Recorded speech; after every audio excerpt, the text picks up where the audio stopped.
Muy buenos días para México y muy buenas tardes para Chile.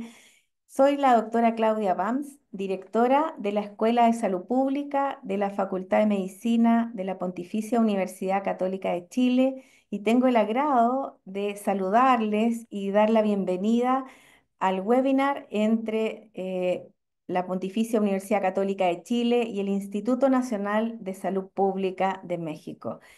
Este webinar ocurre en un momento muy especial en que estamos muy alegres celebrando el convenio general de colaboración que se ha establecido entre nuestras dos instituciones. Quisiera contarles que tenemos en primer lugar el saludo de autoridades de las dos instituciones y luego interesantes panelistas que han preparado temas que sin duda van a captar la atención y van a estimular la colaboración entre académicos, estudiantes que están conectados hoy día a este seminario online. Quisiera entonces, en primer lugar, dejar con ustedes al doctor Tonatiu Barrientos Gutiérrez, quien es presidente de la Comisión de Investigación y director del Centro de Investigación en Salud Poblacional del Instituto Nacional de Salud Pública. Le damos la bienvenida y quedamos muy atentos para recibir su saludo.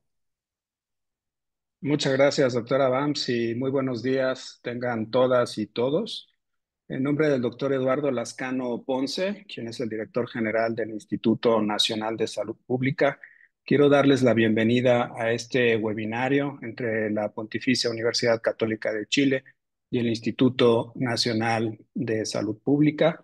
Saludo con mucho gusto a las autoridades que nos acompañan, así como a todas y todos los ponentes y a las personas que están conectadas a este seminario. México y Chile tienen fuertes de amistad y colaboración de larga data. Somos pueblos que hemos compartido en muchos sentidos la misma trayectoria y la misma historia. Y el día de hoy tenemos un webinario que está ocurriendo justamente en el marco del convenio de colaboración entre nuestras instituciones que firmamos recientemente. Este es un convenio que nos va a permitir el intercambio de conocimiento, de capacidades, de aprendizajes en el desarrollo de investigación y en la formación de recursos humanos en salud pública. Pensamos que esta es una gran oportunidad porque nuestros países comparten características y retos similares, por ejemplo, el envejecimiento rápido de nuestra población y el aumento de la riqueza, que es desde luego una buena noticia, pero que desafortunadamente está ocurriendo de forma muy desigual en nuestra región y en nuestros países. Y esto da lugar a disparidades en las condiciones de salud y vida que son muy importantes. También enfrentamos retos que son comunes a todo el planeta, como por ejemplo las graves amenazas a la salud planetaria y el desarrollo muy rápido de resistencia antimicrobiana que estamos experimentando en todos los puntos del mundo. Hay muchos retos para poder mantener el monitoreo de las poblaciones y para poder mejorar, digamos, las capacidades de las personas que están involucradas en la salud pública. Y creo que el seminario de hoy nos va a dar oportunidad de escuchar las experiencias y las perspectivas de expertas y expertos en México y en Chile. Y desde luego tenemos la expectativa que este intercambio sea solamente el inicio de una colaboración fructífera que nos permita encontrar soluciones conjuntas. Hemos tenido el gusto de colaborar en múltiples ocasiones con investigadoras e investigadores de la Universidad Católica de Chile. Estos intercambios han dado lugar a aprendizajes importantes para nuestro país y también han derivado en lazos muy fuertes de amistad. Celebramos mucho este acercamiento entre instituciones y sobre todo con una institución tan prestigiosa, reconocida y con una gran trayectoria en investigación y docencia como la Pontificia Universidad Católica de Chile. No me resta más que darles las gracias. Celebramos de forma conjunta este convenio y la oportunidad de este encuentro. Que tengan un buen día. Muchísimas gracias, doctor Barrientos, por sus amables palabras y el saludo, ¿cierto?, que recibimos todos los presentes. A continuación, dejo con ustedes al doctor Alejandro Brun, quien es el director de investigación y posgrado de la Facultad de Medicina de la Pontificia Universidad Católica de Chile. Muchas gracias, doctora Bams. Bueno, al igual que el doctor Barrientos, quisiera dar la más cordial bienvenida a todos los que nos acompañan hoy en día en este webinar. Este webinar efectivamente es un evento, digamos, que de alguna manera viene a marcar este hito, que es este convenio, que realmente tiene una importancia muy trascendental, no solo para nuestra Escuela de Salud Pública, ¿cierto? Que obviamente es un proyecto muy interesante que realmente nos tiene muy ilusionados de lo que viene, sino que para toda la Facultad de Medicina, donde vemos que hay muchas oportunidades de colaboración. Realmente, como decía el doctor Barriento y la doctora Bams, nuestros países tienen una larga tradición de colaboración en distintos frentes, ¿cierto? Y particularmente en el área académica y de la salud, esto ha sido una tradición y de alguna manera este convenio es una gran oportunidad para fortalecer esos lazos, para encontrar nuevas áreas de colaboración, no solo en temas de investigación, sino que también en la formación de posgrado. Nuestra universidad, la verdad es que le da una máxima prioridad a la internacionalización de nuestra investigación, pero también de la formación de nuestros futuros doctorandos, y ahí también hay una oportunidad muy interesante de poder colaborar con el Instituto de Salud Pública de México, que sin duda tiene una área de investigación muy interesante. Yo creo que tenemos muchas áreas de desafíos comunes, como mencionaba el doctor Barrientos, ¿cierto? Muchos desafíos comunes en nuestros países y en nuestra región, Latinoamérica, pero también hay matices y experiencias diferentes entre nuestros países que obviamente son una oportunidad también de encontrar complementariedad, enriquecer nuestras visiones y nuestra investigación. Así que vemos ahí también un desafío de encontrar esas áreas donde podemos encontrar una complementariedad y encontrar una sinergia. Así que bueno, celebrar este hito, este evento, esto de alguna manera es un hito importante en lo que es la formación de nuestra reciente Escuela de Salud Pública. Digamos que esta proyección internacional que puede dar este convenio es un impulso importante, así que estamos muy agradecidos de la iniciativa y de que el Instituto de Salud Pública de México nos haya considerado para este acuerdo de colaboración. Así que, sin más, quisiera desearles mucho éxito en este webinar. La verdad es que es un programa muy interesante, panelistas muy destacados, tanto por el Instituto de Salud Pública de México como por la Universidad Católica. Así que agradecerle también a los presentadores que nos van a acompañar hoy día. Así que muchas gracias por la oportunidad de dar esta palabra. Muchas gracias al doctor Alejandro Brun por estas palabras, ¿cierto?, de representación, cada uno, el doctor Barriento, el doctor Brun, de nuestras instituciones. Antes de comenzar con las ponencias propiamente tal, quisiera hacer un reconocimiento especial a una querida profesora epidemióloga, la doctora Caterina Ferrecho, que del lado de la Universidad Católica de Chile fue una de las más entusiastas pioneras para que este convenio pudiera celebrarse. Así que quería reconocerlo y que todos ustedes también conocieran, ¿cierto?, de esta historia. A continuación, vamos a pasar a las ponencias. Cada presentador dispone de 15 minutos aproximadamente para realizar una presentación y estamos todos invitados a ir siguiendo las presentaciones y enviando sus preguntas a través del chat.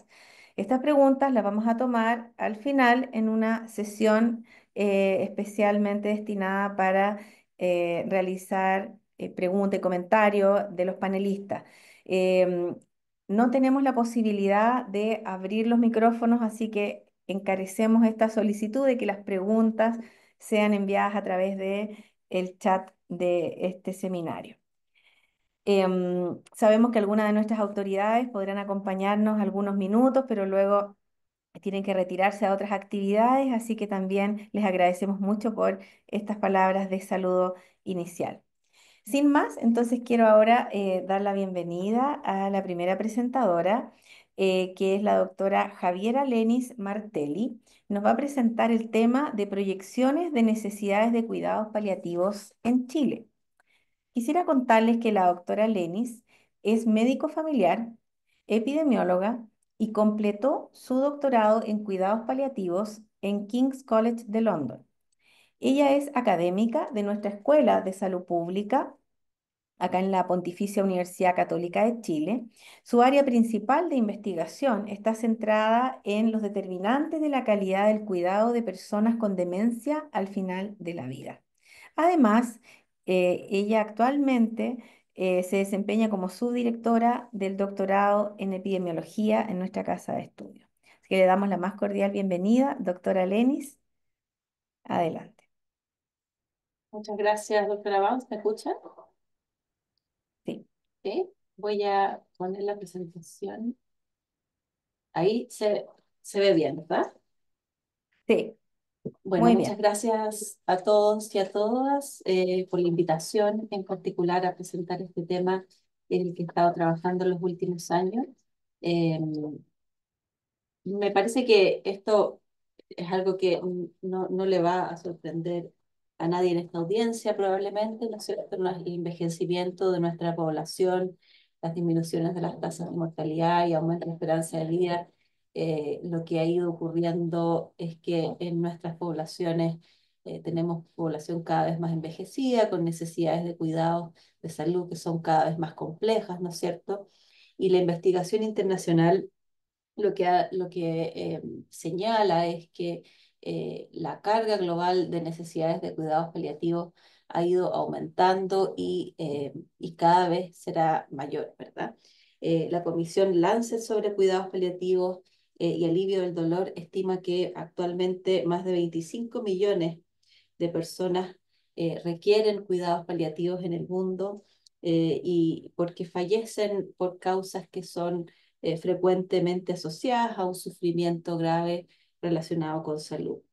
Y eso significa que es probable que también este porcentaje o número de personas que requieren necesidad de cuidados paliativos va a aumentar de manera considerable de aquí al año 2060, estimándose que esta necesidad de acceso a cuidados paliativos probablemente se duplicará en el mundo, ¿no es cierto? La mayor proporción de personas con necesidades de cuidados paliativos hoy día se distribuye en países de bajos y medianos ingresos en el mundo.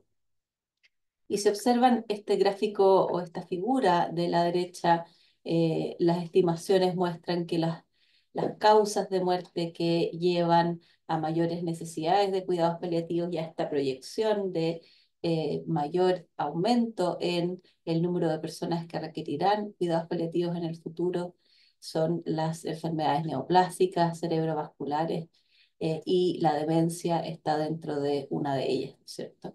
Entonces nos enfrentamos como a nivel internacional, mundial, ¿no es cierto?, a este importante desafío de satisfacer esta demanda de cuidado de las personas al final de sus vidas. ¿Y cómo se distribuyen estas necesidades de cuidados paliativos a nivel global?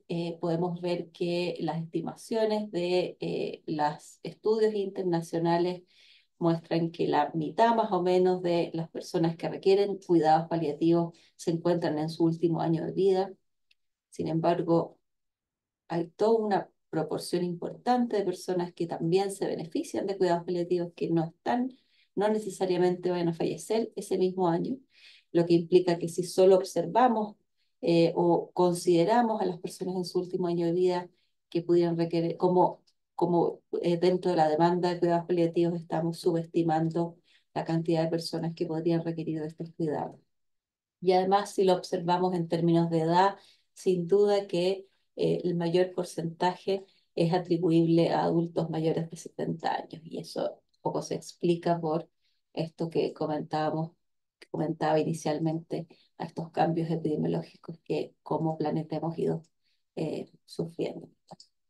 Dentro de la distribución global de necesidades de cuidados paliativos, observamos que la gran mayoría se distribuye en países de África o la región de Asia, ¿no es cierto? Pero y América Latina y el Caribe se considera que se podría atribuir el 14% de las personas con necesidades de cuidados paliativos que fallecen en nuestra región. Si bien puede ser menor que en otras regiones, sigue siendo un tema muy importante para nuestra región. Y si bien sabemos hoy día que tenemos una importante demanda por cuidados paliativos en el mundo, la distribución de estos cuidados sabemos que no es homogénea, ¿verdad? Y existen importantes inequidades a nivel del mundo sobre dónde eh, pueden acceder a cuidados paliativos las personas. Y en este gráfico, en este mapa, lo que podemos observar es un indicador particular de acceso a cuidados paliativos, eh, que es el acceso a la morfina, ¿verdad? Uno de los medicamentos utilizados en cuidados paliativos para el alivio del dolor. Es solo un indicador que frecuentemente se utiliza para comprender el nivel de acceso que tienen los países a servicios de cuidados paliativos.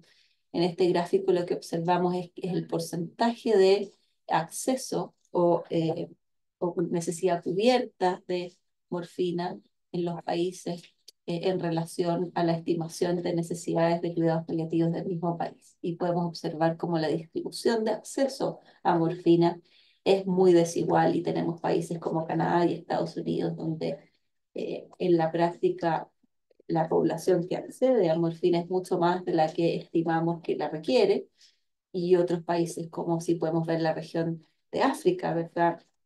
Es bien llamativo como el acceso que ellos tienen para cubrir su demanda de morfina es bastante menor. Eh, y esto es un indicador de cómo está distribuido el acceso a cuidados paliativos en el mundo, ¿verdad? En este mapa podemos observar el número de personas que recibe cuidados paliativos especializados en el mundo por 1 millón de habitantes, y también nos permite visualizar cómo países de más bajos ingresos se encuentran en una tasa de acceso a cuidados paliativos bastante menor. Si consideramos el crecimiento que se estima en términos de aumento de la población que requiere y que va a requerir cuidados paliativos en el futuro, esta es una situación bastante compleja a nivel global que requiere intervenir y estudiar.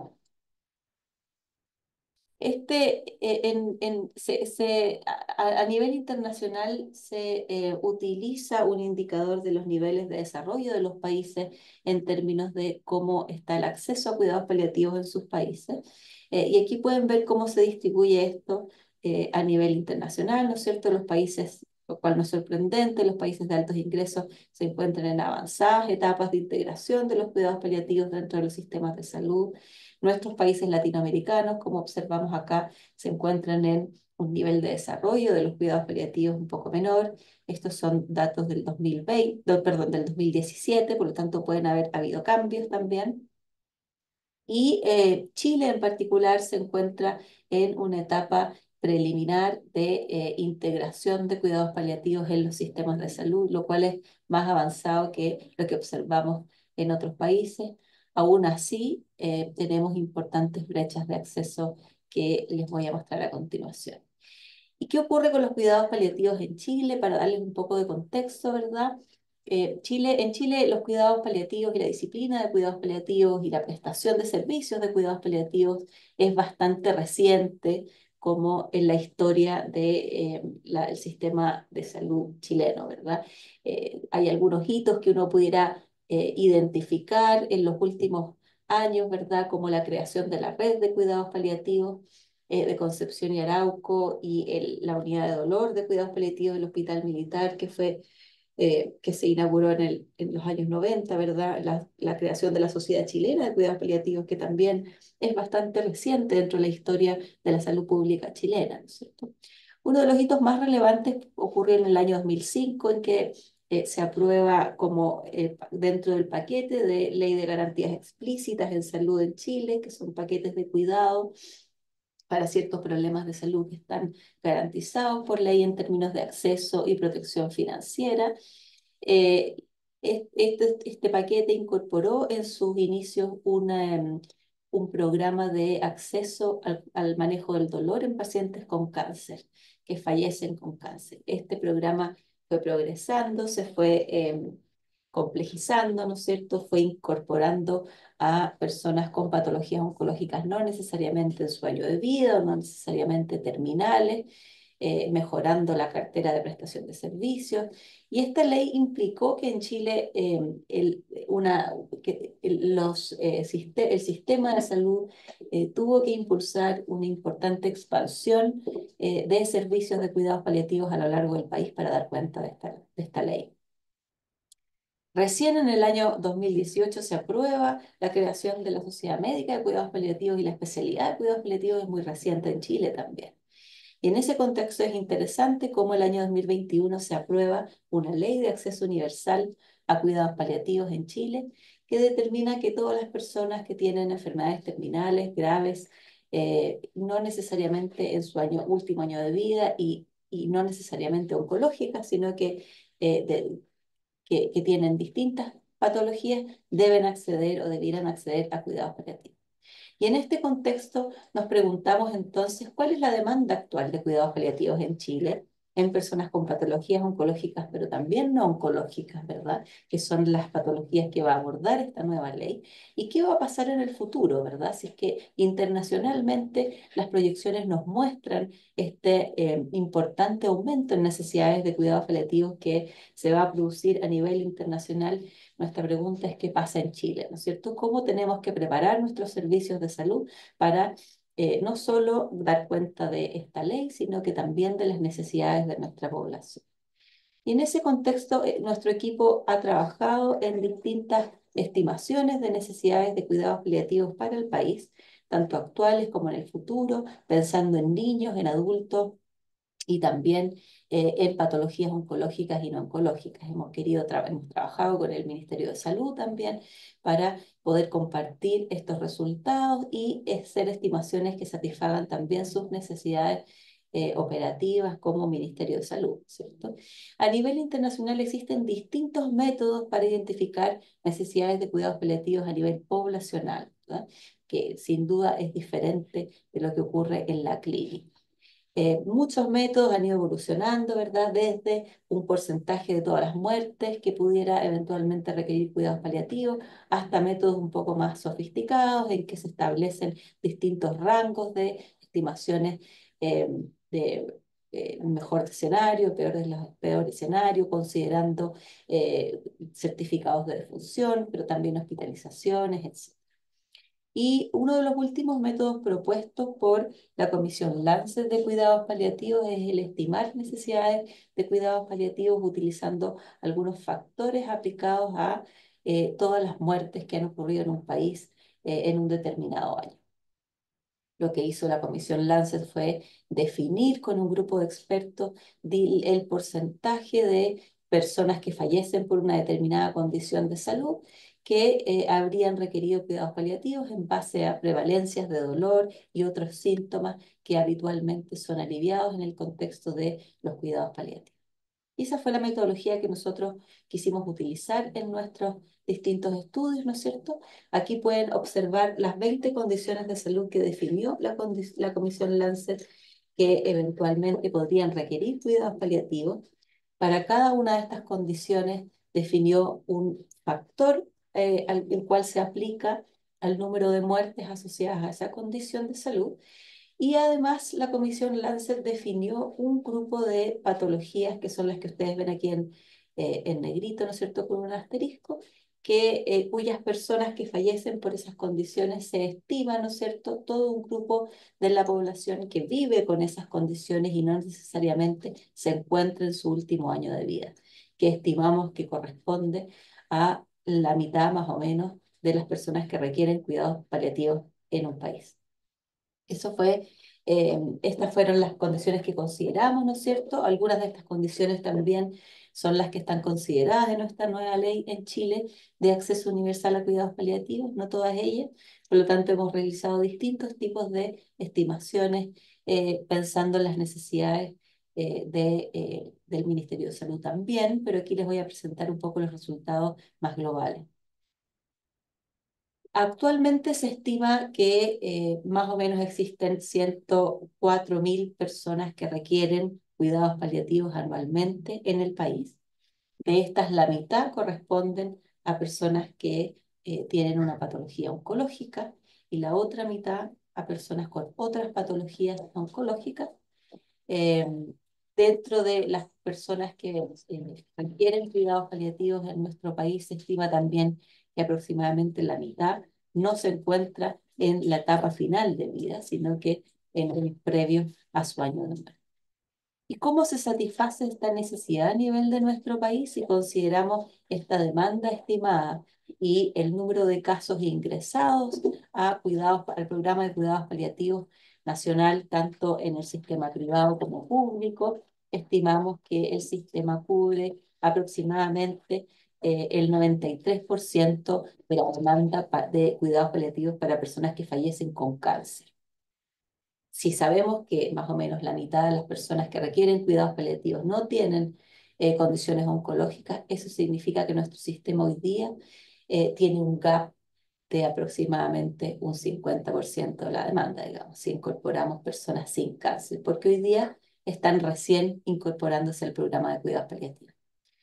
También se estimó qué porcentaje de estas personas tienen necesidades más bien físicas de cuidado o psicológicas de cuidado, y observamos cómo la necesidad de dolor, por ejemplo, el manejo de dolor en personas con cáncer es mayor que en patologías no oncológicas, pero que las necesidades de alivio del sufrimiento más bien psicológico es muy importante en personas con patologías no oncológicas, lo que implica un desafío importante para los sistemas de salud que van a implementar esta nueva ley de cuidados paliativos en personas que no tienen un cáncer, porque evidentemente esos servicios debieran considerar estas otras necesidades que son distintas que para la población con cáncer.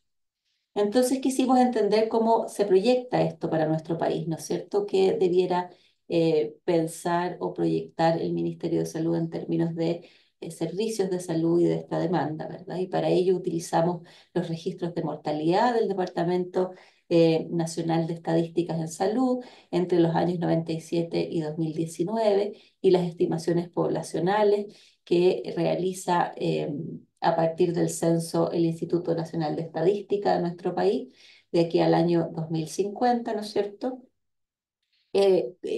Modelamos distintos modelos Poisson para estimar números de muerte proyectados por causa primaria, edad y sexo para los años 2020 a 2050, ¿verdad? Y a esos les aplicamos los factores identificados por la Comisión Lancet para estimar necesidades de cuidados paliativos. ¿Y qué es lo que identificamos, no es cierto?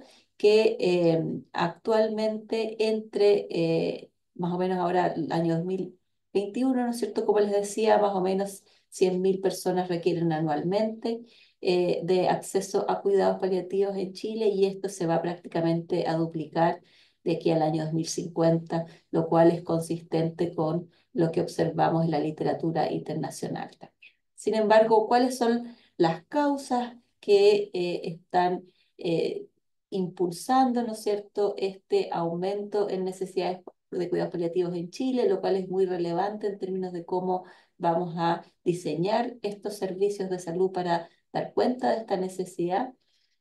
Podemos ver que más o menos la mitad de esta población que requerirá cuidados paliativos de aquí al año, en el año 2050, corresponde a personas que no están en su último año de vida y que por lo tanto pudieran ir requiriendo cuidados paliativos por periodos más largos de tiempo también.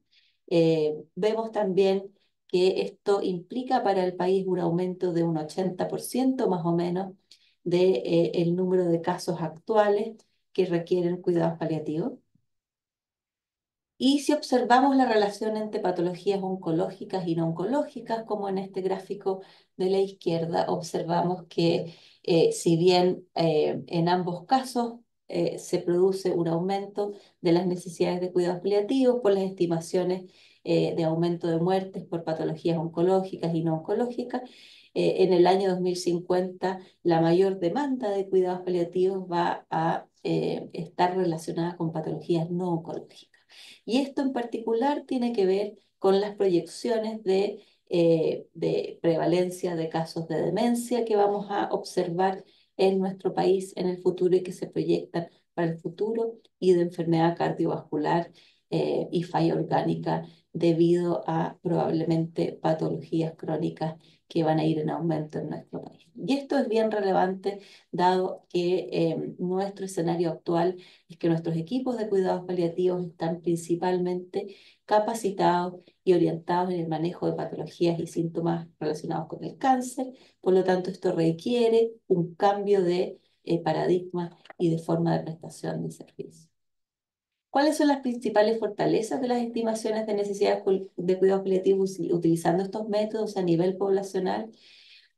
Lo primero es que en general los registros de mortalidad de nuestros países de Latinoamérica, en Chile en particular, son buenos, digamos, son estadísticas que son confiables. Todas las muertes en Chile se certifican por médico y además en la causa de muerte sufre un proceso de codificación que está estandarizado a nivel internacional, por lo tanto son cifras que son confiables.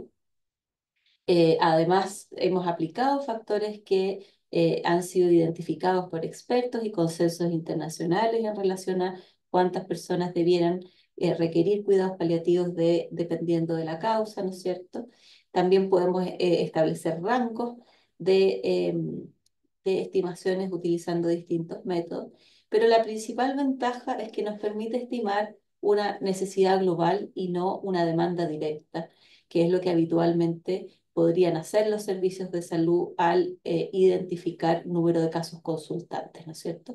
Que eso sin duda que subestima el número de personas que eventualmente debiera requerir cuidados paliativos en un país. Y esa es una de las principales ventajas de estas estimaciones más poblacionales. Sin embargo, sin duda que tienen importantes limitaciones. Lo primero es que estimar una población me estás levantando la mano, me queda poco tiempo, voy a terminar el tiro.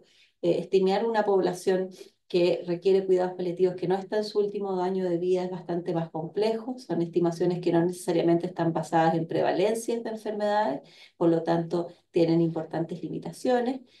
También es difícil hacer estimaciones en patologías de baja frecuencia o aquellas patologías que están subreportadas en certificados de defunción. Sin duda que eso tiene una limitación importante, en particular para niños. Fue muy difícil estimar necesidades de cuidados paliativos dado las bajas prevalencias de algunas patologías consideradas dentro de las necesidades de cuidados paliativos. También estimar mortalidad y proyecciones a largo plazo tiene limitaciones porque no estamos considerando aquí posibles cambios en incidencia o mortalidad de enfermedades que podrían efectivamente, por ejemplo, como el efecto de la pandemia de COVID, ¿no es cierto?, que alteró de manera importante las causas de muerte en un país. Muchas gracias. Bien, agradecer a todos los involucrados en esta línea de investigación hemos trabajado con ellos muy cercanamente. Muchas gracias a la doctora Javiera Lenis por esta presentación, ¿cierto? Muy interesante. Vamos a continuar con las ponencias y animo a todos que nos están acompañando a poder ir enviando preguntas, comentarios a través del chat para poder tomarlas al final. Paso ahora a presentarles al segundo ponente, que es el profesor Qasim Alel, quien nos va a contar de su experiencia en relación al impacto de la resistencia antimicrobiana global. El profesor Qasim Alel es economista de la salud y PhD en enfermedades infecciosas, que actualmente trabaja como investigador en el Nuffield Department of Population Health, University of Oxford, y es profesor visitante acá en la Pontificia Universidad Católica de Chile.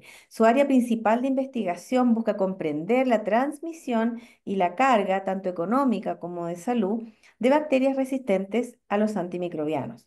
Específicamente, cómo las características socioeconómicas, ambientales, espaciales y antropológicas de las poblaciones afectan su transmisión y la carga atribuida y los costos económicos después de la infección. Entonces vemos que estos son los intereses del profesor Qasim Alel que redundan en la epidemiología de las enfermedades infecciosas y las amenazas a la salud global que comprenden el diseño adecuado y además rápido y oportuno de políticas públicas. Así que con esta presentación, ¿cierto? Los dejo muy motivados para que pongamos mucha atención a esta segunda ponencia. Para los siguientes ponentes, comentar que cuando falten 2 minutos del tiempo asignado, voy a levantar la mano, así que pueden estar atentos ahí. Adelante, profesor Alel. Hola, muchas gracias por la introducción. Sonó bastante muy bien. Se me escucha bien? ¿Se ve la pantalla, verdad? Sí, Muy bien. ya, muchas gracias. Bueno, entonces hoy día vamos a hablar de resistencia antimicrobiana, ¿sí? Vamos a repasar un poco lo que está pasando a nivel global, un poco lo que está pasando en el contexto de las Américas, y luego vamos a hablar de algunos estudios que hemos estado haciendo el último año en Chile en particular. Eh, bueno. Si voy a la inteligencia artificial, esto es lo que me entrega por resistencia bacteriana más o menos, ¿sí? Entonces podemos notar que es un problema global, como dicen los principales enunciados de las noticias, a mano derecha, pero también notamos que hay algunos malentendidos sí, frente a la resistencia bacteriana. Por ejemplo, que los antibióticos no deben ser usados para enfermedades respiratorias causadas por virus. O también que efectivamente la penicilina, cuando se descubrió por Alexander Fleming, servía, pero hoy en día pareciera que no, ¿sí? Y tendemos a ocupar entonces antibióticos más complejos para tratar infecciones simples. Además, hay una larga transmisión a nivel de bacterias que tiene que ver con transmisión horizontal, ¿sí? De compartir genes entre bacterias, lo que hace que todas estas mutaciones y transmisión de bacterias resistentes a los antibióticos sea mucho más rápido. Inclusive después del COVID se llamó como la pandemia silenciosa, ¿sí? Entonces, en términos de la carga, sí, a nivel global, un estudio del 2019 publicado en el Lancet estimó que hay 5 millones de muertes asociadas a la resistencia bacteriana, de las cuales 1,27 son atribuibles, o sea, con un efecto causal inmediato. Las principales bacterias causantes de estas infecciones han sido Escherichia coli principalmente y Staphylococcus aureus. Eh, y luego principalmente encontramos la mayor mortalidad causada por estas bacterias, ¿sí? En países de mediano y bajo ingreso y en el África principalmente. Y eso se denota, por ejemplo, en esta imagen que estoy compartiendo, donde todas las barras que vemos de color verde han sido, bueno, destacan las muertes, digamos, en el África, mientras que las regiones donde tengo este marcador de cuadrado, digamos, en rojo, destacan las subregiones dentro de la región de América y Latinoamérica, ¿sí? Bueno, pero ¿qué ha pasado en general en torno a la historia, ¿sí? En torno a los últimos 30 años, por ejemplo.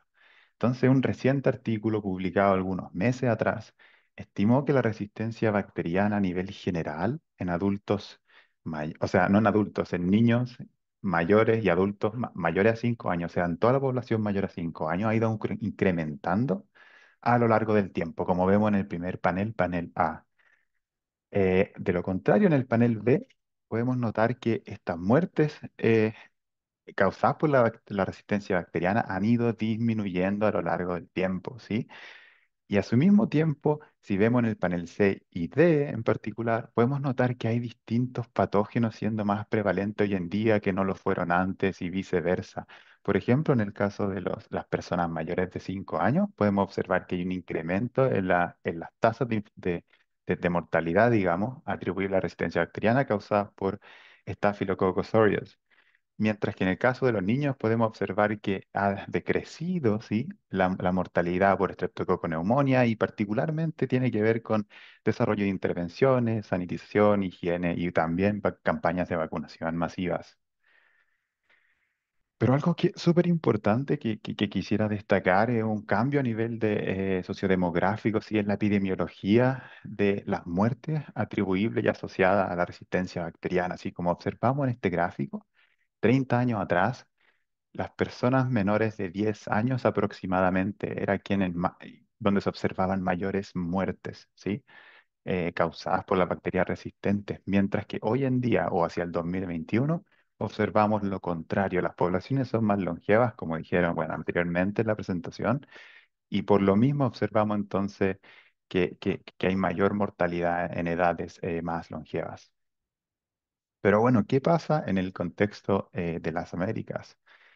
En las Américas se ha estimado, bueno, 141.000 muertes atribuibles, o sea, con efecto causal a la resistencia bacteriana en el 2019. Estas muertes son 3 veces más que el VIH, por ejemplo, y bueno, aproximadamente 7 veces más que tuberculosis y 9 veces más que otras enfermedades, neglected tropical diseases como el Zika, malaria y ese tipo de enfermedades. Y si ya nos vamos a un contexto geográfico, podemos observar que las muertes tanto asociadas como atribuibles a la resistencia bacteriana en términos de carga, digamos, en nuestro continente, varía entre país y país, ¿sí? Donde observamos una mayor carga, o sea, mayores muertes en países de mediano y bajo ingreso nuevamente, particularmente en Centroamérica y en el cono sur, en Sudamérica, se observa en Bolivia particularmente. Sí, en el caso de Chile estamos más bien eh, al medio, sí, con números no tan altos, sí. Y bueno, en el caso de Canadá, el país definitivamente con la menor tasa de mortalidad por resistencia bacteriana. Ahora, si vamos nuevamente y miramos en perspectiva, ¿sí? Cuando estandarizamos, ¿sí? Por edad esta mortalidad asociada a la resistencia bacteriana, aquí encontramos los países. ¿Sí? Chile se ubica más que nada hacia la derecha, ¿sí? No concentra una mayor carga, digamos, por mortalidad. Y una cosa importante que quisiera mencionar es que en Chile, por ejemplo, hay un plan de acción nacional que ha sido financiado y aprobado y es público, digamos, a nivel de país, ¿sí? Y esta estrategia no se ve mucho en países del área. Por ejemplo, los países con más alta mortalidad, como Haití, Bolivia, Guatemala, Honduras, etcétera, vemos que ni siquiera hay plan de acciones nacionales, ¿sí? Y si es que los hay, están desarrollados, pero nunca publicados, ¿sí? A la derecha encontramos la estructura poblacional de esta mortalidad, ¿sí? En el país, donde observamos que en general ocurre de nuevo en poblaciones de mayor edad, ¿sí? Y a nivel de neonatos es bastante baja en comparación a otros países del área. Pero ¿qué estamos haciendo entonces a nivel de nuestro grupo de investigación, ¿sí? En Chile? Entonces ahora quisiera primero, antes de entrar de lleno en estos estudios, quisiera contarles que el 2015 hubo un informe, ¿sí? de la OSD, bueno, ya hace algunos años atrás, pero ellos entregaron las primeras estimaciones de prevalencia en particular, ¿sí? No de muertes como en general lo hace el Lancet, etcétera, de prevalencia, ¿sí? Y ellos estudiaron la prevalencia de algunas combinaciones críticas a nivel de antibióticos y patógenos para la salud pública, diversas combinaciones, y luego estimaron una prevalencia agregada, ¿sí? Involucrando todos estos agentes más críticos de salud pública. En el caso de Chile, que podemos notarlo aquí en la mitad de la tabla aproximadamente, se calculó una prevalencia aproximada agregada, ¿sí? Para todos estos patógenos del 21%, como dice la última columna. No así en otros países, como por ejemplo Perú fue del orden del 40%, 39% para ser más exacto, etcétera. Pero Chile se encontró dentro de los países con una menor prevalencia para todos estos patógenos críticos de salud pública. Sí, entre eso está Pseudomonas aeruginosa, por ejemplo, Escherichia coli, Staphylococcus aureus, etcétera. Entonces, ¿qué quisimos hacer nosotros? Nosotros empleamos un estudio ya hace algunos años atrás, sí, recolectamos tasas de resistencia para distintas combinaciones, nuevamente, antibióticos y patógenos, en aproximadamente 40 hospitales, y a lo largo del tiempo, ¿sí? En 9, 10 años aproximadamente. Tuvimos distintas combinaciones, por ejemplo, eh, Escherichia coli resistente a cefalosporina tercera generación, Klebsiella pneumonia resistente a carbapenémico o cefalosporina tercera generación, Pseudomonas aeruginosa resistente a carbapenémico, y algo bueno, y otro patógeno bien importante, digamos, para la realidad contextual del país, que es Staphylococcus aureus resistente a la meticilina. Entonces, con estas tasas y a nivel de hospital, nosotros pudimos calcular la tasa general agregada, ¿sí? Como lo hacía la OSD, y usando datos reales, que es la principal diferencia, porque las tasas de la OECD eran más bien aproximaciones de la realidad. Entonces, lo que podemos encontrar en la imagen de la izquierda es que a nivel general, si agregando todas estas combinaciones, podemos notar que la tasa de resistencia va en aumento, ¿sí?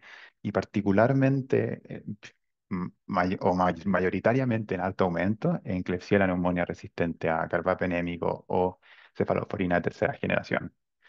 Bueno, todo lo que les dije también se ve acá, ¿sí? Con antibióticos específicos y a nivel patógeno específico. Y entonces nos damos cuenta que a nivel general y a lo largo del tiempo nosotros estimamos una prevalencia del 28,5% usando los estándares de la OSD, mientras que la OSD 21%. Si cambiamos los estándares y usamos lo de la SDC, que es la Organización de Europa, también es bastante consistente encontrando números bien parecidos a lo que nosotros encontramos de la OSD.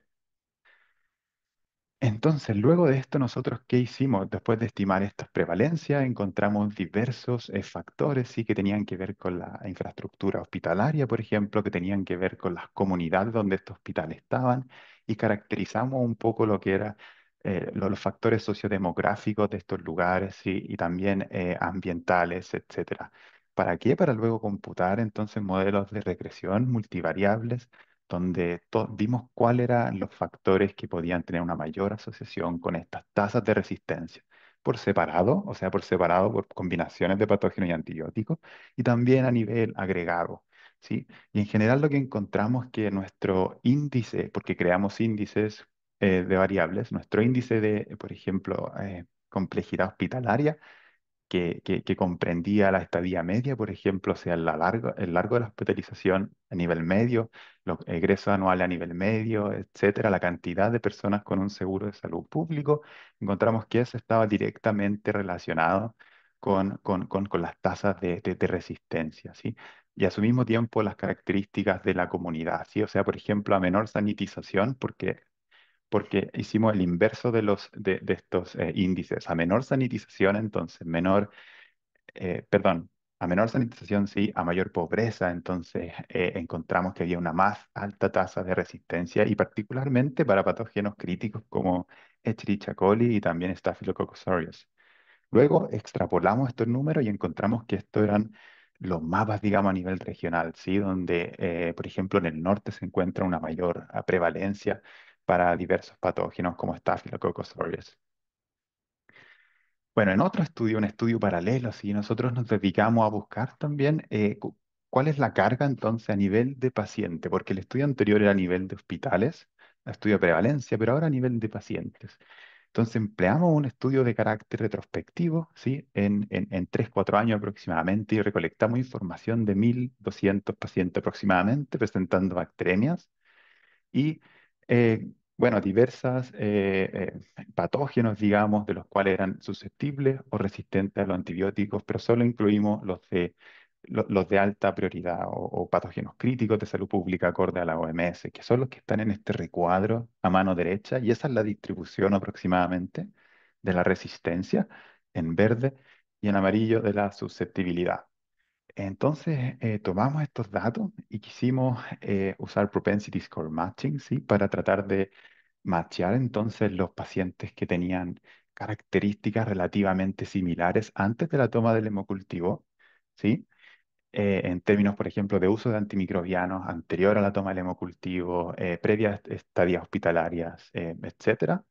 Tratamos de entonces machearlos para que fueran similares y entonces ver cuál es el potencial efecto de la resistencia bacteriana en distintos outcomes de salud, ya sea mortalidad, largo de hospitalización, ingresos a las unidades de cuidado intensivo y también en costos económicos que lo extrajimos principalmente del Sistema Nacional de Salud, FONASA. Bueno, todo lo que les dije aquí también está. Entonces hicimos un juego de microcosteo, entonces con distintos costos, ya sea de días cama, por ejemplo, en las habitaciones más regulares o generales, digamos, también en las de cuidado intensivo, costeamos entonces los antibióticos y bueno, encontramos algunas diferencias en estos dos grupos, ¿sí? A nivel descriptivo, como por ejemplo, habían más mujeres en el grupo susceptible versus resistente. Pero después empleamos Propensity Score Matching y dentro de las variables que estaban asociadas, digamos, con la resistencia, pudimos encontrar que efectivamente era el sexo, una hospitalización previa, ¿sí? El uso, por ejemplo, de catéter previo a la toma del hemocultivo y así también como como bueno, el 2020 también, que es el año del COVID. Entonces, esto es más o menos lo que encontramos, sí, una mayor mortalidad por resistencia bacteriana, con un odds ratio de 1,42. Aquí muestro todas las gráficas, digamos, donde en verde está lo que producen distintos outcomes de salud la resistencia bacteriana. Encontramos 1,25 a nivel general, mayores admisiones a unidades de cuidado intensivo por resistencia bacteriana, y también mayor largo de hospitalización, que redunda en 8 días más aproximadamente. Si nos enfocamos solamente en infecciones intrahospitalarias, porque realmente aquí podemos encontrar el efecto causal, ya que no sabemos las variables a nivel comunitario que podrían impactar la infección adquirida en la comunidad, encontramos cosas, bueno, bastante similares, particularmente para Staphylococcus aureus resistente a la meticilina, ¿sí? Encontramos que es 1,37 veces más mortalidad versus el mismo patógeno susceptible entonces a los antibióticos. Además, estimamos que esto tiene una carga de 53 millones de dólares a nivel de año, una vez que extrapolamos estos resultados a la prevalencia de bacteremias en el país que estaba dada por el Global Burden of Disease. Bueno, y con esto cierro, perdón por extenderme un poquitito, pero la resistencia obviamente es sumamente complejo, es sumamente importante. Actualmente estamos trabajando con Chile, con el Plan de Acción Nacional, ¿sí? Identificando factores de riesgo, poblaciones de riesgo, identificando también distintas formas de diagnóstico, ¿sí? Que pudiesen ser eventualmente costo efectivas, ¿sí? Con el uso también de herramientas de modelación matemática. Y bueno, esto por supuesto nos permitirá tomar decisiones más informadas y más específicas para atender las necesidades de cada geografía, digamos, a lo largo del país. Tengo que agradecerle a todo este mundo porque esto es solamente posible gracias a ellos, y muchas gracias. Muchísimas gracias, profesor Kasim Alel, por esta Ujú. presentación tan interesante. Seguro que va a tener muchas preguntas también para compartir, ¿cierto?, con quienes nos están siguiendo en este webinar entre la Pontificia Universidad Católica de Chile y el Instituto Nacional de Salud Pública de México. En esta segunda mitad corresponde presentar a los panelistas justamente del Instituto de Salud Pública de México. Y en primer lugar, tengo el honor de presentarles a la doctora Teresa Llama Levy eh, con el tema Encuesta Nacional de Salud y Nutrición en SANUT, base de políticas públicas en México. Quiero contarles que la doctora Teresa Llama Levy es directora del Centro de Investigación en Evaluación y Encuestas del Instituto Nacional de Salud Pública de México. Es licenciada en nutrición, maestra en ciencias de la salud con un área de concentración en epidemiología y doctora en salud pública. Ella es profesora de la Escuela de Salud Pública de México. Ha sido coordinadora de las encuestas nacionales de salud y nutrición del país en múltiples ocasiones, el año 1999, 2006, 2012, 2016 y 2018-19, y la continua encuesta desde el año 2020. Ha publicado más de 200 artículos de revisión por pares en revistas indexadas, así que estamos muy contentos y honrados de poder escuchar de parte, ¿cierto?, de la doctora Teresa Llama, que ha liderado estas encuestas nacionales en México. Adelante, por favor. Muchísimas gracias, doctora Bams. Y bueno, ahora sí que vamos a cambiar un poquito la tónica. Nos vamos a ir a la parte de salud pública. Inicialmente, muy contenta de participar en este webinar de la Pontificia Universidad Católica de Chile. Y bueno, en 15 minutos les voy a compartir un proyecto insignia que tenemos el Instituto Nacional de Salud Pública en México, que son las encuestas nacionales de salud y nutrición, conocida como EnSalud, que ha sido base para la política pública. Les voy a presentar algunos resultados que compartimos con países de Centro, Latinoamérica y del mundo, y cómo nos han servido para generar políticas públicas basadas en la evidencia. Em, Inicialmente, quisiera decirles, es que no sé por qué no puedo cambiar la diapositiva. ¿ya? Perdón. Es el que en México estamos en un proceso dinámico de transición epidemiológica que, como en muchos países de Latinoamérica, está caracterizado por disminución en tasas de mortalidad, hay aumento en la esperanza de vida, disminución en la fecundidad y un aumento de enfermedades crónicas que es permanente y que está afectando a los sistemas de salud. Han habido expansión de programas sociales y oferta de servicios de salud que han contribuido a la disminución de la mortalidad, y este patrón se modificó con el COVID que vivimos a nivel global. El alcance y cobertura de estos programas y servicios y los patrones cambiantes de salud e enfermedad que tenemos nuestras poblaciones requieren que haya un sistema de vigilancia, de seguimiento que monitoree la planeación y formulación de políticas sociales y de salud.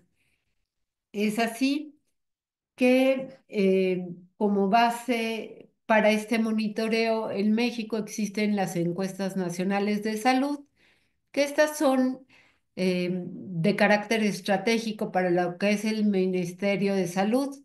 Su función principal ha sido generar información para la evaluación de los programas de salud y permiten que de manera periódica se identifiquen los principales retos que tiene el Ministerio de Salud en México. Hasta la fecha, existen 38 encuestas que incluyen a 4 de salud, 2 de nutrición y lo que son las Ensanuts. Todas las previas son temáticas, por ejemplo, de tabaco, encuestas de fecundidad, y bueno, las Ensanuts, que como ya se mencionó en mi CV, la tenemos a partir de 2006, 2012. La de Medio Camino, que es una encuesta sui generis, porque era evaluar una política de obesidad del gobierno, y nosotros la convertimos en una Ensanud. La 2018-19 y a partir de 2020 llevamos a cabo la Ensanut de manera continua. Esta se hace de manera anual y como referencia tenemos la NHANES de Estados Unidos, que es una encuesta que se hace de manera continua a partir del año 1979 y que cada año tiene el mismo objetivo transversal. Sin embargo, se incluyen algunos otros temas que están en la agenda de gobierno. Tiene un diseño similar que permite conocer el estado de salud y nutrición de la población, en este caso la mexicana, y qué respuesta da el Estado ante esta problemática. Em, Nada más de manera gráfica les muestro cómo han sido nuestras Ensanuts.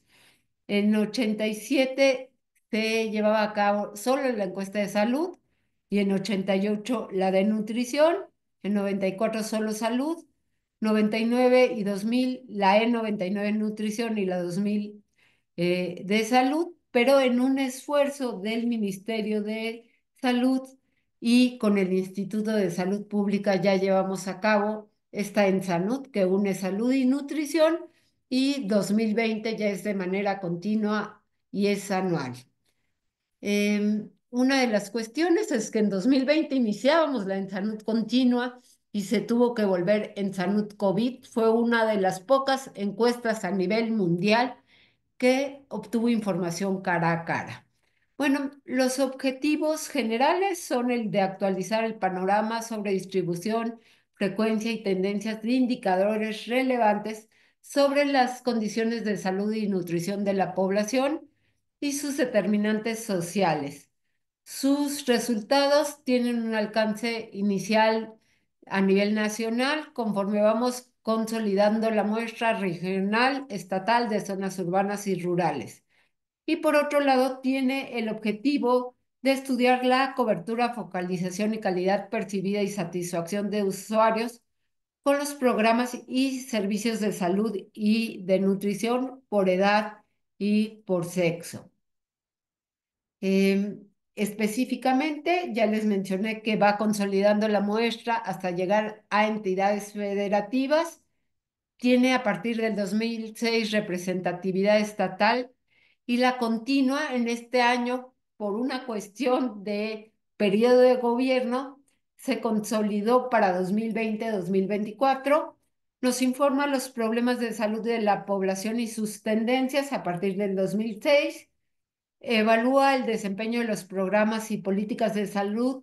Nos sirve, por ejemplo, para la elaboración en México del Plan Nacional de Salud del gobierno, en el caso del gobierno pasado que terminó al 30 de septiembre y ahorita da los insumos para el gobierno entrante y bueno, permite a los gobiernos estatales planificar sus acciones.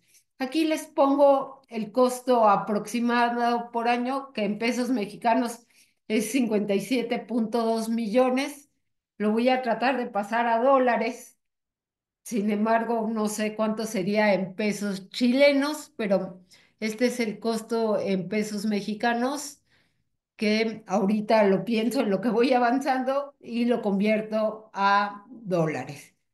Bueno, la importancia de esta encuesta es que nos permite generar indicadores confiables, el sustentar políticas públicas y proporcionar evidencia sobre salud y sus macrodeterminantes. Tiene una amplia cobertura, por eso es una fuente muy atractiva. Tiene más de 900 variables, es variedad de temas investigados, periodicidad y contamos con amplia experiencia. También nos permite tener mediciones repetidas en el tiempo, nos permite identificar variaciones de los programas y ajustes oportunos y esta información se vuelve de manera oportuna y confiable, puesto que cada año terminamos la ENSANUD en el mes de noviembre. Estamos en este mes, en esta semana por terminar la 2024 y presentamos resultados ya antes de que termine el primer semestre del próximo año. Y bueno, guiamos la política de salud y nutrición, identificamos prioridades para el diseño de políticas tanto por el Poder Ejecutivo como el Legislativo y monitorea los programas específicos de salud. Y algunos ejemplos que en esto pues compartimos son, por ejemplo, la utilización de servicios públicos de salud. En nuestra población, aquí más que todo lo que les quiero mostrar es la tendencia, podemos ver cómo a través de los años la utilización de los servicios públicos de salud, porque el sistema de salud en México está fragmentado, es de menos del 50%. Por otra parte, les quiero mostrar en cuanto al estado de nutrición, cómo está la tendencia, por ejemplo, de la desnutrición infantil.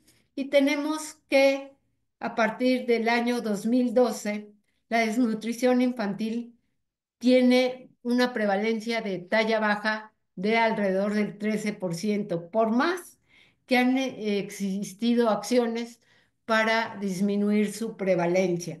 Y esto lo mostramos al gobierno para que los programas se focalicen y haya acciones efectivas. Por otro lado, bueno, aquí podemos hablar de 1.3 millones de niños con problemas de baja talla.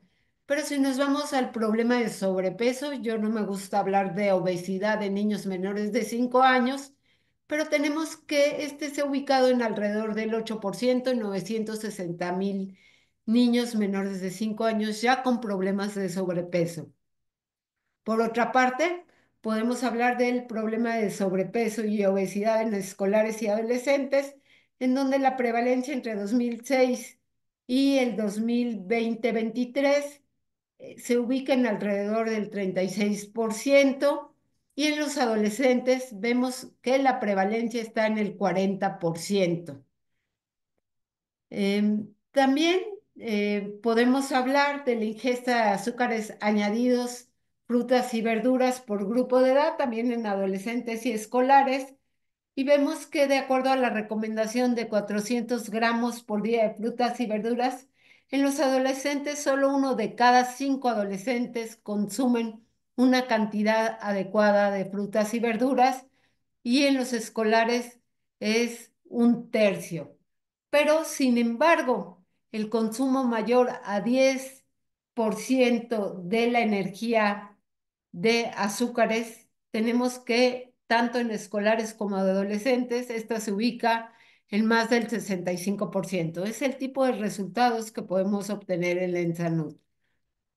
En cuanto a la prevalencia de sobrepeso y obesidad por ambos sexos en los adultos, vemos en la línea roja cómo esta es, en la roja es mujeres, cómo ha ido en aumento, pero vean cómo se ha aumentado en los hombres, que es la azul, esta prevalencia a partir del año 2016. Cuando vemos, por ejemplo, también la prevalencia de la diabetes diagnosticada y de los que conocían ya su diagnóstico durante la encuesta, y aquí lo vemos por grupo de edad, por grupo de edad y por sexo, vemos que, por ejemplo, en los hombres ya se sabían diabéticos el 12%, en las mujeres el 13%, y tenemos una prevalencia ya total conocida por la ENSANUD de alrededor de entre el 18 y 19%. Y un dato muy importante es que vemos cómo aumenta la prevalencia conforme aumenta la edad. Para nosotros es preocupante que en menores de 35 años ya tengamos un 3,5% de adultos con problemas ya de obesidad. Y esto es muy importante dado la densidad de población en México. Esto mismo lo podemos ver, por ejemplo, para hipertensión arterial por edad y sexo, en donde se ubica en alrededor del 30%, mayor en hombres que en mujeres. Por hallazgo de la encuesta, por ejemplo, el 17% de los adultos hombres no se sabía que tenían hipertensión, y también vemos que ya un 12% de menores de 40 años tienen problemas de hipertensión. Bueno, ¿qué hemos hecho a partir de resultados de la ENSANUT en la política pública? Nos permitió sustentar el impuesto para la reducción del consumo de bebidas azucaradas y también de alimentos, bueno, yo les llamo chatarra, y que es una lucha total porque solo nos permitieron que fuera un peso, que es alrededor de 5 o 10 centavos de dólar. Y, por ejemplo, en Bangladesh les permiten que sea el impuesto en alrededor de $1. Pero estamos en esto y seguimos generando evidencia para poder aumentar el impuesto. Como ustedes saben, y eso también lo compartimos, el etiquetado para alimentos y bebida, etiquetado octagonal, que fue toda una gran lucha. Ustedes avanzaron mucho más rápido que nosotros. Estamos con acciones de sustentabilidad, con cuestiones ambientales, de ecología, con cuestiones sociales y económicas para un planeta sostenible. Y en este sentido queremos generar cuestiones que van desde el sistema de producción, almacenamiento, procesos de empaque y venta y publicidad, para llegar a mejores desenlaces y bienestar de la población. Y en este sentido vamos viendo todos los factores ambientales. Bueno, es muy poco a poco, pero estamos trabajando en ello. Y en esto trabajamos con organizaciones de la sociedad civil, con el gobierno y el hecho de poder modificar la ley. También con base en derechos humanos y agencias multilaterales y los objetivos del desarrollo sustentable. Nos hemos tratado de apegar a la dieta de Eat Lancet, que ustedes conocen, y adaptarla a la población mexicana. También en el año 2023, con base en resultados de la ENSANUT, se generaron las guías alimentarias mexicanas, que son guías basadas en alimentos saludables y sostenibles. Y bueno, con esto y adaptándome al tiempo, es lo que hemos hecho en la ENSANUD, muy importante. Todo se publica en revistas de revisión por pares, aparte hacemos un informe, y todo muy importante está en esta página. Muchas gracias, doctora Claudia, y dejo de compartir. Muchas gracias, doctora Teresa Llama Levi, por esta presentación, ¿cierto? Que nos motiva a pensar cómo estas importantísimas encuestas nacionales de salud y nutrición sirven para las políticas públicas, ¿cierto?, en nuestros países. Así que muchísimas gracias. Quisiera en este minuto mandar un mensaje a todos los asistentes de este seminario para que puedan enviar sus preguntas, comentarios a través del chat. Las pueden escribir ahí y nos vamos a encargar de poder tomarlas hacia el cierre del webinar. A continuación, voy a presentarles a nuestro cuarto panelista con el cual vamos a cerrar las presentaciones de este webinar, que es el doctor Bernardo Hernández Prado. Él va a presentar el tema formación de recursos humanos em, y posibilidad de áreas de colaboración entre nuestras entidades, ¿cierto? Académicas. Quiero contarles que el profesor Bernardo Hernández es justamente el director de la Escuela de Salud Pública de México, Instituto Nacional de Salud Pública en este país hermano. Él es director de esta escuela desde enero del año 2023. De formación primaria, él tiene una licenciatura en psicología social de la Universidad Autónoma Metropolitana Iztapalapa, si lo pronuncio bien, una maestría en psicología social de la London School of Economics y un doctorado en ciencias en salud y comportamiento social de la Escuela de Salud Pública de Harvard. El doctor Hernández Prado tiene más de 115 publicaciones en revistas revisadas por pares y recibió el premio Miguel Bustamante 2005 del Instituto Nacional de Salud Pública.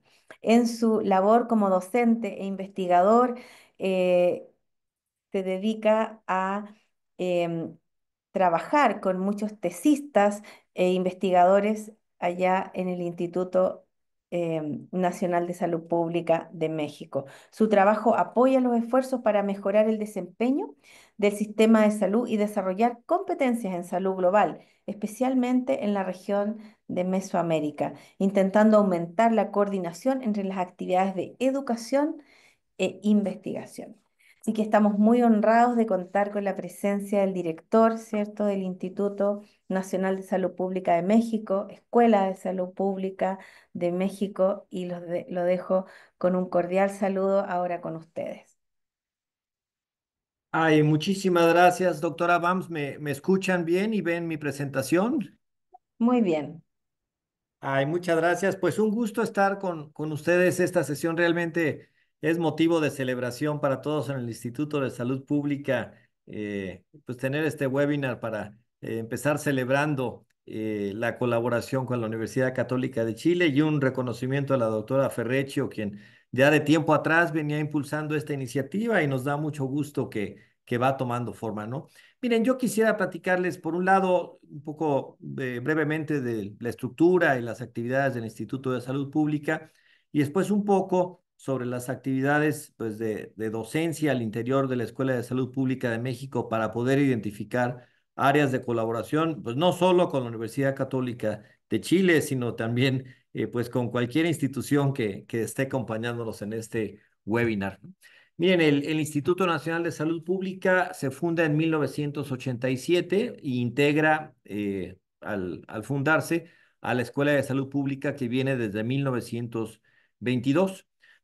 Bueno, sí destaca como una entidad que ha pues, logrado acumular una importante masa crítica de investigadores e investigadoras y tiene dentro de sus funciones pues lo que es actividades de investigación, formaciones de recursos humanos y actividades de servicio, evaluaciones, encuestas como la que nos acaba de describir la doctora Shama, aunque realmente hay muchas más de este tipo, ¿no? Mire, la estructura del instituto pues ha ido evolucionando a lo largo del tiempo. Pues el instituto cuenta actualmente con tres sedes, la principal en la ciudad de Cuernavaca, Morelos, a una hora al sur de la Ciudad de México, otra sede en la Ciudad de México y una sede en la frontera con Guatemala, en una ciudad que se llama Tapachula, que se integró en 1999. Inicialmente, el Instituto Nacional de Salud Pública se integró mediante la fusión de tres entidades, la Escuela de Salud Pública de México, que venía desde 1922, el entonces Centro de Investigación en Salud Pública, que ahora es llamado Centro de Investigación en Salud Poblacional, el que dirige el doctor Tonatiuh Barrientos, que nos acompañó al principio de esta sesión, y el Centro de Investigación sobre Enfermedades Infecciosas. Y realmente, pues el trabajo de investigación avanzó de forma muy pujante, ¿no? Se empezó, pues, en 2 pisos de un edificio y un laboratorio y una casita en una colonia céntrica de la Ciudad de México. Y ahora pues es un edificio de 6 niveles, otra instalación en México y otra en Tapachula, realmente con un crecimiento explosivo. Y esto también pues se ha reflejado en la integración de distintos centros de integración, de investigación a lo largo del tiempo, ¿no? El Centro de Investigación en Sistemas de Salud, el Centro Regional de Salud Pública, el que está en Tapachula, Chiapas, un centro de servicio y documentación, que es el Centro de Información para las Decisiones en Salud, el Centro de Nutrición y Salud, que dirige el doctor Simón Barquera, y el Centro de Evaluación y Encuestas, que dirige la doctora Shama. Entonces, realmente, pues ha sido muy, muy dinámico la evolución de este instituto, ¿no? Se llevan a cabo pues toda una gama de actividades de investigación en muy diversas líneas, ¿no? Yendo desde enfermedades crónicas, enfermedades infecciosas, problemas de nutrición, problemas ambientales, mucho que tiene que ver con sistemas y políticas de salud, aspectos de calidad de la atención. Es muy amplia realmente el portafolio de investigación y definitivamente destaca pues como proyecto insignia la Encuesta Nacional de Salud y Nutrición, que de alguna forma aglutina mucho del trabajo del instituto. Es un proyecto donde mucha gente del instituto finalmente participa bajo la coordinación de la doctora Shama. Y bueno, no perder de vista que pues sí el Instituto de Salud Pública trata de mantener un enfoque de salud global aplicándolo a distintas líneas de investigación. Propiamente la Escuela de Salud Pública de México, pues es un caso interesante. Se funda desde 1922 junto con la de Fiocruz, son las más antiguas de Latinoamérica y de las más antiguas del continente. En 1987 se integra el Instituto Nacional de Salud Pública y pues se ha tenido que adaptar a las necesidades cambiantes del sector salud a lo largo del tiempo, ¿no? Y realmente nuestra oferta educativa pues tiene 3 características esenciales. Por un lado, se alinea con los temas y programas prioritarios del sector salud. Tratamos de hacer docencia y formar recursos en áreas que sean prioritarias para el sector salud. Derivado de esto, pues respondemos a las demandas de instituciones y profesionales del Sistema Nacional de Salud. Tenemos un récord bastante bueno formando gente que después pues ocupa distintas posiciones, incluso de alta dirección dentro del Sistema Nacional de Salud. Y algo muy importante, que nuestra actividad docente se sustenta en el saber institucional. O sea, enseñamos en aquello en lo que investigamos y en lo que sabemos. Entonces, esto realmente le da mucha riqueza a la actividad docente en el instituto y mucha vinculación con las actividades de investigación, ¿no? Realmente hay 2 grandes áreas de trabajo al interior de la Escuela de Salud Pública. Una que tiene que ver con todo lo que es programas de posgrado y incluye desde doctorados en ciencias, doctorados en salud pública, maestrías en salud pública, maestrías en ciencias. Contamos con 3 especialidades. Hay programas presenciales, virtuales, híbridos. Y en estos últimos años hemos también impulsado programas en colaboración con otras instituciones, ¿no? Que concretamente un programa dual con la Facultad de Medicina de la Universidad Nacional Autónoma de México, donde estudiantes van cursando la carrera de medicina y en un momento dado empiezan a llevar también contenidos de nuestra maestría en salud pública para terminar con ambos grados, ¿no? Pero además de los programas de posgrado, digamos, más formales, hay pues toda un área de educación continua que es no menos formal, ¿no? Y incluye una amplia gama de cursos de educación continua, diplomados y un programa de verano también muy agresivo con más de 30 cursos y más de 1,000 participantes cada año. Si ustedes vieran nuestra oferta académica el día de hoy, si entraran a nuestra página web, pues encontrarían algo como esto, ¿no? O sea, tenemos programas con orientación profesional, programas orientados a investigación, con distintas áreas de concentración. En total, tenemos 24 programas académicos inscritos en el padrón de excelencia del Consejo Nacional de Ciencia y Tecnología de México, además de 4 programas virtuales. Tenemos programas duales con la Universidad Nacional. Tenemos una serie de acreditaciones por el Consejo Nacional de Ciencia y Tecnología, el Consejo de Evaluación en Salud Pública de los Estados Unidos y el Consejo de Evaluación en Enfermedades Tropicales de Europa, TROPED, lo cual realmente pues, nos pone mucha responsabilidad en la gestión de nuestra escuela, pero aumenta muchísimo nuestra calidad. En términos generales, pues, somos una escuela de poco más de 500 estudiantes, ¿no? Varía un poco por las graduaciones continuas, pero estamos hablando de entre 500 y 530 estudiantes. Ahora, usted esta gama de programas pues, nos llevó a cierta dispersión. Entonces, realmente ahorita estamos en un proceso de reestructuración de nuestros programas académicos, en el cual pues estamos tratando de poner, digamos, en el centro de la formación estudiantil a lo que serían los conocimientos esenciales y las competencias esenciales en salud pública que nos pide el Consejo de Evaluación en Salud Pública. Entonces, estas competencias esenciales y conocimientos esenciales se van a cubrir mediante un tronco común de 11 materias. Y a partir de eso, los estudiantes pues podrán también incursionar en distintos campos del conocimiento de su interés, pero reduciendo, digamos, nuestro número de programas de forma sustancial. Ya en lugar de tener 28 programas, esto lo vamos a reducir mucho, sí, para reducir un poco la atomización, reducir también la escolarización de nuestros programas, pero también facilitar la interacción con grupos de investigación, ¿no? Queremos realmente fortalecer la vinculación entre investigación y docencia.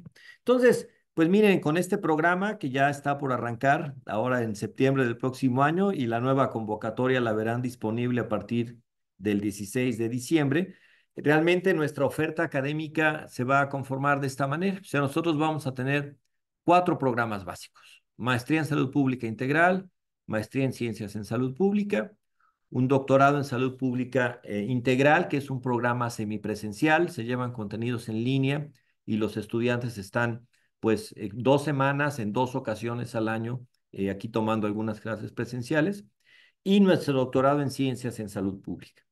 Dentro de cada uno de estos 4 programas, los estudiantes llevarán su tronco común y podrán incursionar en distintos campos del conocimiento, lo cual le va a dar mucha flexibilidad.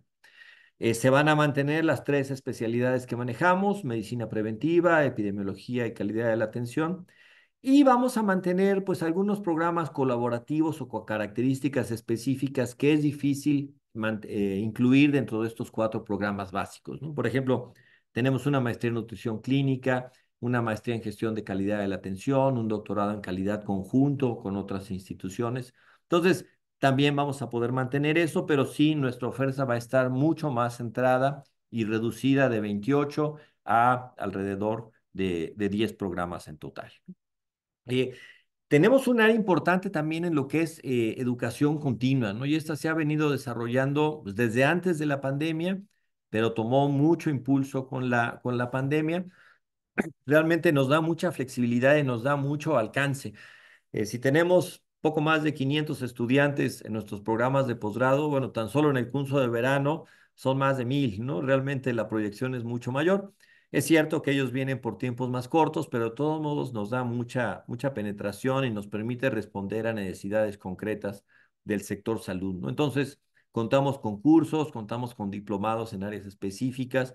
Hay un programa de videoconferencias, pues muy agresivo, que se ha mantenido de manera constante. Se ha ido formado todo un acervo de cursos autogestivos, y aquí tenemos también pues acercamientos importantes con la Organización Panamericana de la Salud para poder colaborar en lo que también es su campus virtual. Y desarrollamos cada año en nuestro programa anual de verano en salud pública y epidemiología, concursos virtuales, presenciales y otros en modalidades híbridas. Y miren, por último, la escuela pues también cumple un poco la función de difundir las actividades de estudiantes, de investigadores, y de funcionar pues como un vehículo de comunicación al interior de la comunidad, ¿no? Entonces, Ustedes van a ver mucho de la Escuela de Salud Pública y también del instituto en redes sociales. Contamos con una estación de radio que se transmite en streaming. Esto les gusta mucho a los estudiantes, realmente participan mucho y les da mucho sentido de pertenencia institucional. Eh, ¿Qué logros hemos alcanzado? Bueno, pues esta es prácticamente la lámina que uno quiere estudiar a un estudiante para convencerlo de venirse acá, ¿no? Realmente, sí, la Escuela de Salud Pública es una institución reconocida con acreditaciones nacionales, internacionales. Los empleadores de nuestros egresados se expresan muy bien de ellos, ¿no? Tienen una buena inserción en el mercado laboral. Prácticamente todos nuestros egresados están trabajando en actividades de gestión del sistema de salud o de investigación. En México existe algo llamado el Sistema Nacional de Investigadores, que pues es un reconocimiento y un estímulo a la investigación. Y entre egresados del 2000 al 2023, el 74% de nuestros egresados de doctorado están en ese sistema. Y esto alcanza un 90% entre los egresados del 2000 al 2012, ¿no? La carrera de investigación pues lleva tiempo, pero esta es una excelente credencial. Realmente quien egresa de un programa de doctorado aquí tiene una alta probabilidad de colocarse bien y posteriormente poder entrar a este sistema, ¿no? Sí somos una institución que pues trata de promover la vinculación entre la investigación y la docencia, ¿no? Más que verlo como dos actividades separadas, la idea de estos programas reestructurados es tener menos clases y que los estudiantes aprendan más trabajando con los grupos de investigación, ¿no? Entonces creo que esto va a ser una experiencia muy interesante. Hay esfuerzos importantes al interior de la comunidad, pues para crear un ambiente académico y de interés por la salud pública, ¿no? Esperamos verlos en el futuro en una visita presencial por acá, pero pues prácticamente ya no encontrarán focos convencionales, todo es lámparas LED, en los eventos ya no van a encontrar botellas de plástico. Hay una serie de signos que nos indican pues una preocupación por la protección del ambiente, por la salud pública, la salud planetaria, ¿no? Y esto también se traduce pues en actividades para tratando de promover la igualdad de género y la no discriminación. Y miren, yo quisiera cerrar con 4 áreas donde veo pues claras posibilidades de colaboración que no son de alguna forma exhaustivas, ¿no? Pero que creo que sí pueden un poco sugerir líneas de trabajo ahora que vamos iniciando estos convenios con la Universidad Católica y ojalá se pueda esconder a otras instituciones también. Digo, hay experiencias muy provechosas para todas las instituciones participantes en intercambios docentes o estudiantiles, ¿no? Enriquece mucho la formación, les gusta mucho a los estudiantes, les gusta mucho a los docentes. A todos nos cae muy bien poder ver cómo se hacen las cosas en otros lugares, aprendemos mucho, ¿no? Entonces creo que es un área que definitivamente debemos explorar, ¿no? Nosotros, como les mencionaba, contamos con un programa de doctorado en salud pública que es semipresencial. Y bueno, hemos tenido una presencia importante en Sudamérica, ¿no? Egresados de nuestros programas ahorita ocupan cargos directivos en Colombia, en Paraguay, hay una presencia importante también en Centroamérica.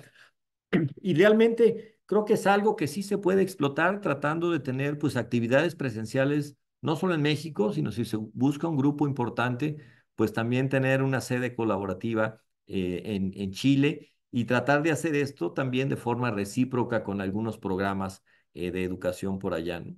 Lo que es la dirección y asesoría de tesis, pues creo que todas las instituciones de educación superior estamos en la continua caza, ¿no? De potenciales directores de tesis o directoras de tesis, asesores, y también la gente que tiene proyectos de investigación está en la búsqueda de estudiantes para trabajar ahí. Entonces, creo que aquí puede haber mucha colaboración, es relativamente sencillo y es muy, pues es muy gratificante, ¿no? Poder entablar este tipo de colaboraciones. Y bueno, pues a partir de esto, ¿por qué no? ¿No? También tratar de pensar en programas académicos conjuntos, ¿no? Ahorita nosotros hemos arrancado con algunos programas conjuntos, básicamente con instituciones nacionales, pero también hay experiencias internacionales. Hay un programa de doctorado y maestría en gestión de calidad con la Universidad de Murcia en España y Río Grande do Sur del Norte en Brasil. Bueno, que podamos pensar en actividades y programas conjuntos entre nuestras instituciones, creo que puede ser también algo muy provechoso.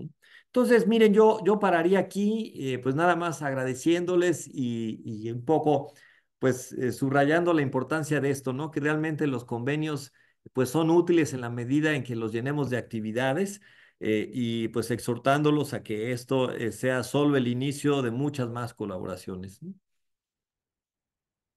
Muchísimas gracias, doctor Bernardo Hernández, por su presentación, por mostrarnos los logros, ¿cierto? Nos da mucha alegría y también creo que se abren muchas posibilidades de colaboración. Nosotros acá en la Universidad Católica estamos partiendo este año con la Escuela de Salud Pública, así que tenemos mucha admiración por lo que ustedes han hecho y mucho interés de poder colaborar. Así que quisiera darle las gracias a todos nuestros panelistas. Estamos en el tiempo ya de cierre del seminario. Si hubiera alguna pregunta de los asistentes, estábamos esperando, ¿cierto?, que nos pudiera llegar en estos últimos minutos, pero sino básicamente poder agradecerles a nombre de la Pontificia Universidad Católica de Chile y el Instituto Nacional de Salud Pública de México, a todos por acompañarnos. Creo que hemos escuchado interesantes ponencias que abren oportunidades de pensar, ¿cierto?, en esta colaboración conjunta.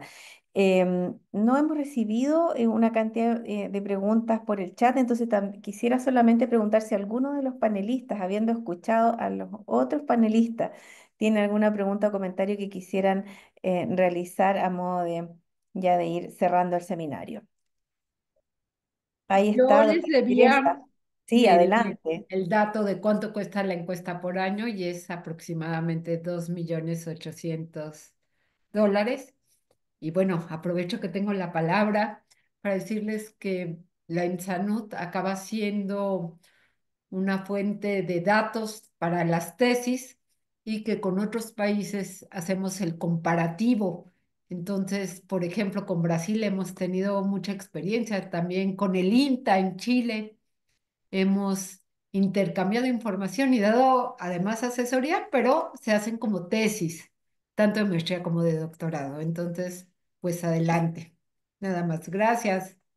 Fantástico. Muchas gracias, doctora Teresa Llama. Y el profesor Hernández, adelante. Ay, muchas gracias. Oigan, pues yo nada más mencionar, yo conocí el trabajo de la Universidad Católica, pero me quedo increíblemente impresionado por las presentaciones de hoy y muy entusiasmado porque creo que en ambos temas que nos presentaron hay pues este énfasis en salud global, ¿no? Y creo que es un área que podemos trabajar conjuntamente. El mundo de la salud pública es grande, pero a la vez es pequeño. Entonces, incluso entre las presentaciones identificábamos nombres de personas, investigadores, investigadoras conocidos. Y pues sí, esto también nos entusiasma mucho que podamos pues establecer contacto y nos ponemos a sus órdenes para pues poner en comunicación a grupos de investigación específicos que puedan avanzar en colaboraciones, ¿no? Fantástico. Sí, esto va a ser muy importante, ¿cierto?, para nuestros grupos académicos y entonces quisiera solamente cerrar pidiéndole a cada uno de los que han estado escuchando este webinar, ¿cierto?, que transmitan esta información, que nos ayuden a multiplicar lo que hemos escuchado hoy día en sus distintos grupos de estudiantes, de colaboradores, de manera tal de que todos sepan que existe este convenio, que se ha celebrado este convenio entre nuestras dos instituciones y que hay muchas oportunidades de intercambio, de colaboración, tanto a distancia como eventualmente generar también algunas visitas. Nos encantaría tenerles en Chile también, así que creo que vamos a tener que hacer algunos acuerdos para visitarnos mutuamente. Muchísimas gracias entonces a todos. Vamos a dar por el cierre de este seminario y muy buenas tardes a todos. Muchas gracias. Gracias. Hasta luego. Muchas gracias.